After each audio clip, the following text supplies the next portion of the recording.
আচ্ছা, আল্লাহ পাক রব্বুল আলামিন কি আমাদের ইবাদত, আমাদের আমল যেগুলো আমাদেরকে করতে বলেছে, এটা কি অনেক বেশি করতে বলেছে নাকি সুন্দর আমল করতে বলেছে? বলেন, বেশি নাকি সুন্দর?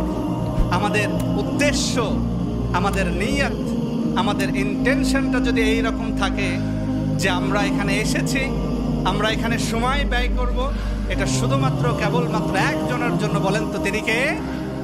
এই উদ্দেশ্য যদি আমাদের অন্তরের মধ্যে থাকে, আল্লাহর হাবিব সাল্লাল্লাহু আলাইহি ওয়াসাল্লাম বলেছেন, ইন্নাল্লাহা লা ইয়ানজুরু ইলা সুওয়ারিকুম ওয়া আমওয়ালিকুম ওয়া ইন্নাল্লাহা ইয়ানজুরু ইলা কুলুবিকুম ওয়া আ'মালিকুম। আল্লাহ পাক রব্বুল আলামিন আপনার আমার বডি দেখে না, আল্লাহ পাক রব্বুল আলামিন আপনার আমার ফেস দেখে না, আল্লাহ পাক রব্বুল আলামিন আপনার আমার ড্রেস আপ দেখে না, আল্লাহ পাক রব্বুল আলামিন শুধুমাত্র কেবলমাত্র আপনার আমার অন্তর দেখে, যে আমার আপনার অন্তর আল্লাহ পাককে রাজি খুশি করার জন্য আমি কাজ করতেছি কিনা, আমি যে দান করতেছি এটা আল্লাহকে রাজি খুশি করার জন্য করতেছি কিনা, আমি যে আমল করতেছি এটা আল্লাহকে রাজি খুশি করার জন্য করতেছি কিনা, আমি যে হজ করতেছি এটা আমি আল্লাহকে রাজি খুশি করার জন্য করতেছি কিনা।